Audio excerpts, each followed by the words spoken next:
नमस्कार। कहानी संग्रह में हमारे सभी दर्शकों का हार्दिक स्वागत है। दर्शकों, आज हम आपको इस वीडियो के माध्यम से पितरों को मोक्ष प्रदान करने वाले गीता के बारे में अध्याय का महात्म्य श्रवण करेंगे, जिसे सुनने सुनाने से हमारे पितरों को मोक्ष की प्राप्ति होती है।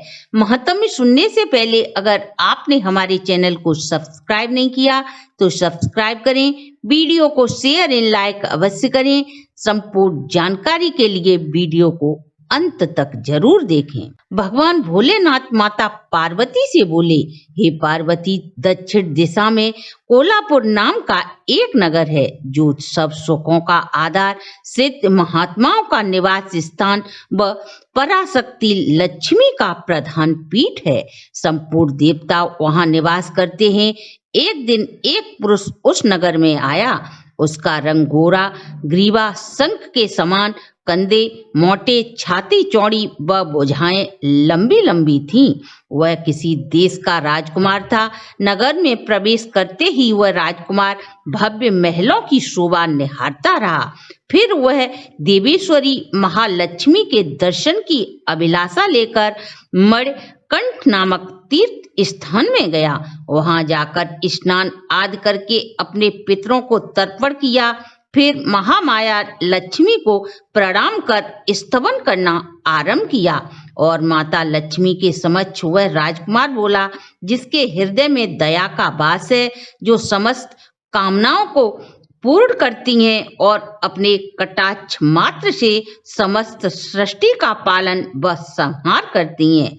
जिन शक्ति के सहारे व उन्हीं के आदेश पर परमेष्टि ब्रह्मा सृष्टि रचते हैं, भगवान आचित्य जगत का पालन करते हैं तथा भगवान रुद्र महादेव समस्त विश्व का संहार करते हैं। उस सृष्टि पालन और संहार की शक्ति से संपन्न भगवती पराशक्ति का मैं भजन करता हूँ। हे कमले, योगी जन नित्य तुम्हारे चरणों का चिंतन करते हैं। हे कमले, तुम अपनी स्वाभाविक सत्ता से हमारे समस्त इंद्रियां गोचर विषयों को जानती हो। हे जगत की माता, तुम कल्पनाओं के समूह को तथा उसका संकल्प करने वाले मन को उत्पन्न करती हो। इच्छा शक्ति, ज्ञान शक्ति व क्रिया शक्ति, ये सब आपके ही रूप में। तुम परम ज्ञान रूपिणी हो। आपका रूप निष्कल, निर्मल, नित्य, निराकार, निरंजन, अंतर रहित, आलमहीन तथा निरामय है। हे देवी, तुम्हारी महिमा का वर्णन कौन कर सकता है? अर्थात आपकी महिमा का वर्णन का न आरंभ है और न अंत है, जो 6 चिन्हों का भेदन करके अंतःकरण के 12 स्थानों में विहार करती हैं।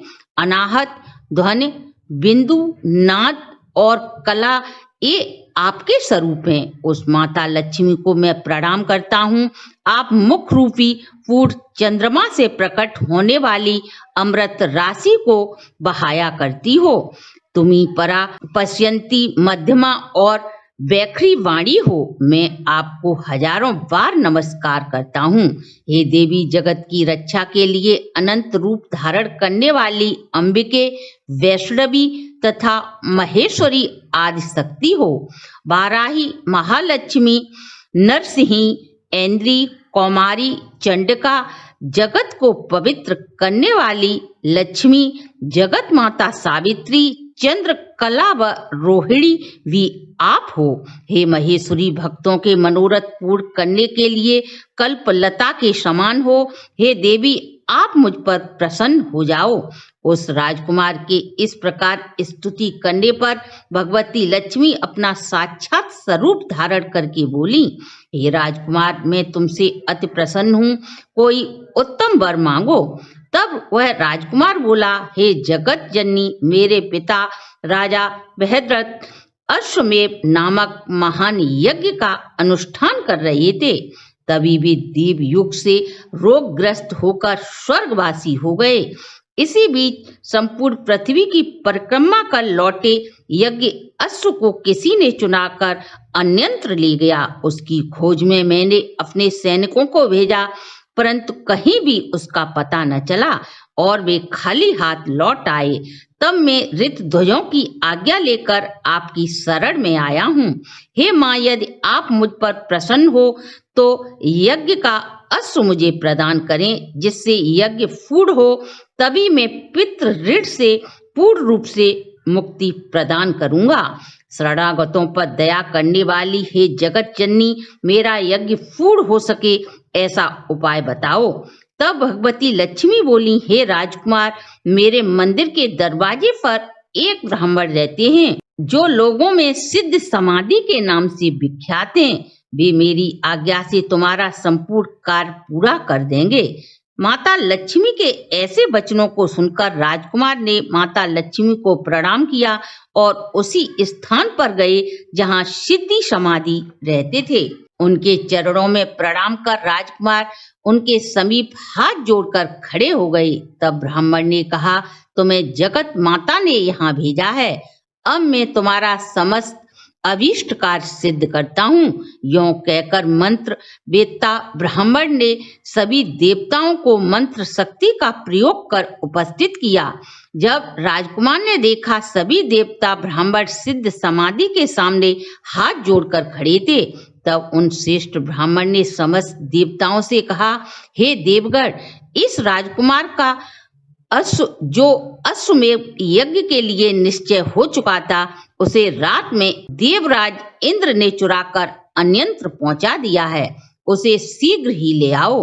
तब देवताओं ने शीघ्र ही यज्ञ अश्व को लाकर राजकुमार को दे दिया और ब्राह्मण से देवताओं ने जाने की आज्ञा ली। ब्राह्मण के प्रति देवताओं का आकर्षक देखकर वह अपने खोए यज्ञ अश्व को पाकर राजकुमार मुनि के चरणों में गिर पड़ा और निवेदन करने लगा, हे महर्षि, आपका यह सामर्थ्य आश्चर्यजनक है। आप ही ऐसा अभीष्ट कार्य कर सकते हैं, दूसरा कोई नहीं। हे देव, अब आप मेरी प्रार्थना सुनिए। मेरे पिता राजा बृहरथ अश्वमेध यज्ञ का अनुष्ठान करके देव योग से मृत्यु को प्राप्त हो गए हैं और उनका शरीर तपाए हुए तेल में पकाकर वहीं रखा है। हे साधु श्रेष्ठ, अब आप उन्हें पुनः जीवित कर यज्ञ अनुष्ठान को पूर्ण कराइए। राजकुमार के ऐसे वचनों को सुनकर महामुनि ब्राह्मण ने किंचित मुस्कुराकर कहा, चलो, जहां तुम्हारे पिता यज्ञ मंडप में मौजूद हैं वहां चलते हैं। तब सिद्ध समाधि ने राजकुमार के साथ वहां जाकर जल अभिमंत्रित किया और उस सब के मस्तक पर रखा। उस अभिमंत्रित जल को रखते ही राजा पुनः उठकर बैठ गए और ब्राह्मण को देखकर पूछा, हे धर्म स्वरूप, आप कौन हैं? तब राजकुमार ने अपने पिता को समस्त हाल कह सुनाया।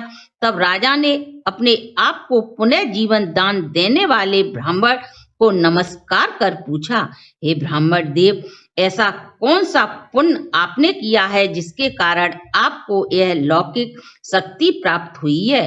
राजा के ऐसे प्रश्नों को सुनकर वह ब्राह्मण बोले, हे राजन, मैं प्रतिदिन आलस रहित होकर नित्य प्रातः गीता के बारे में अध्याय का जप करता हूँ। उसी अध्याय के पठन पाठन से मुझे यह अद्भुत शक्ति प्राप्त हुई है।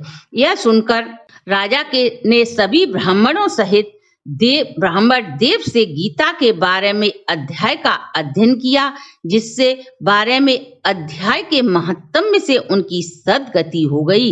वह उसके साथ साथ दूसरे जीव भी इस महत्तम के प्रभाव से मोक्ष को प्राप्त हो गए।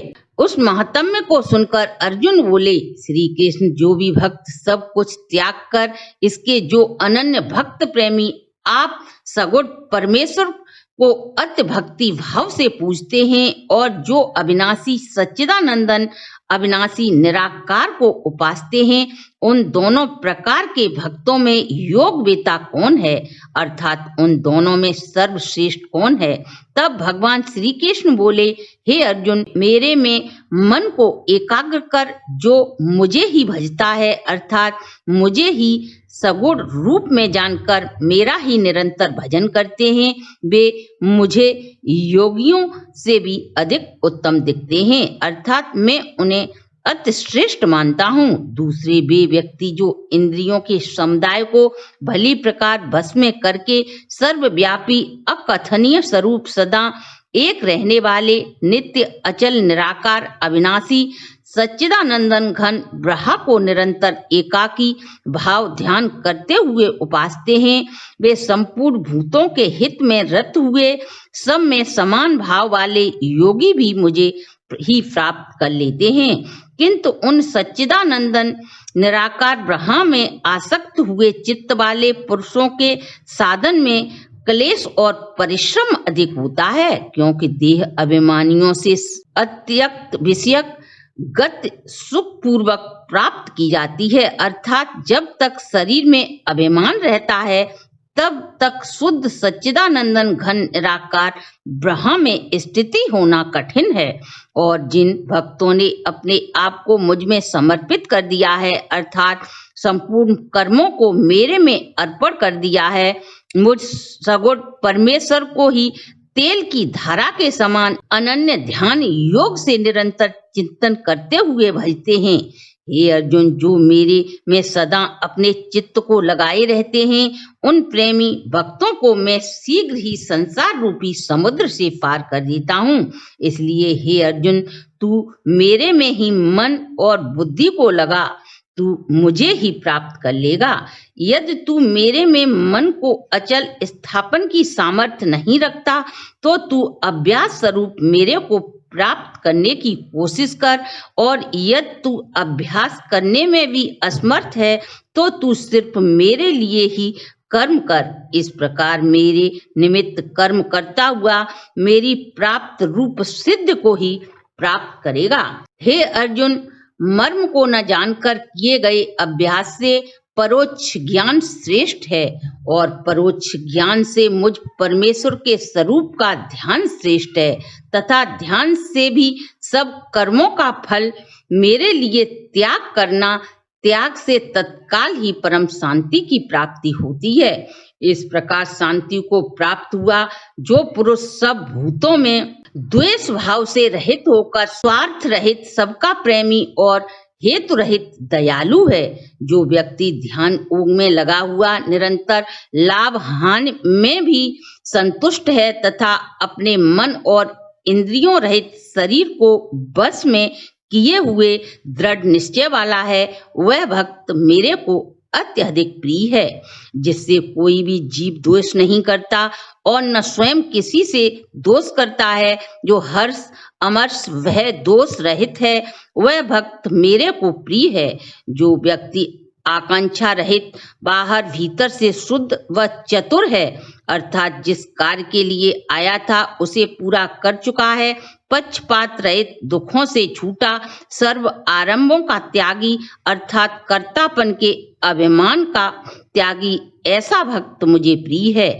जो न कभी हर्षित होता है, न द्वेष करता है, न सोचता है, न कामना करता है, शुभ अशुभ संपूर्ण कर्मों के फल का त्यागी है, वह भक्त युक्त पुरुष मेरे को प्रिय है। जो व्यक्ति शस्त्र मित्र मान अपमान, सर्दी गर्मी, सुख दुख आदि द्वंद्वों में सम है और संसार में आसक्त रहित है, तथा जो निद्रा स्तुति को समान समझने वाला और मननशील है, जिस प्रकार से भी शरीर निर्वाह करने में संतुष्ट है और रहने के स्थान में ममता रहित है, वह स्थिर बुद्धि वाला भक्त मुझे प्रिय है।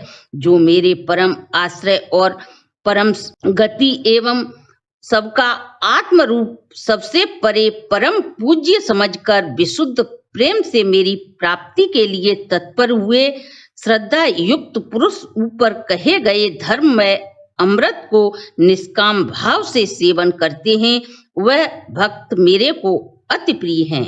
इत श्रीमद् भागवत गीता रूपी उपनिषद एवं ब्रह्म विद्या योग शास्त्र विषयक श्री कृष्ण और अर्जुन के संवाद में भक्त योग नामक यह 12वां अध्याय समाप्तम। सभी भक्त प्रेम से बोलें ओम नमो भगवते वासुदेवाय नमः।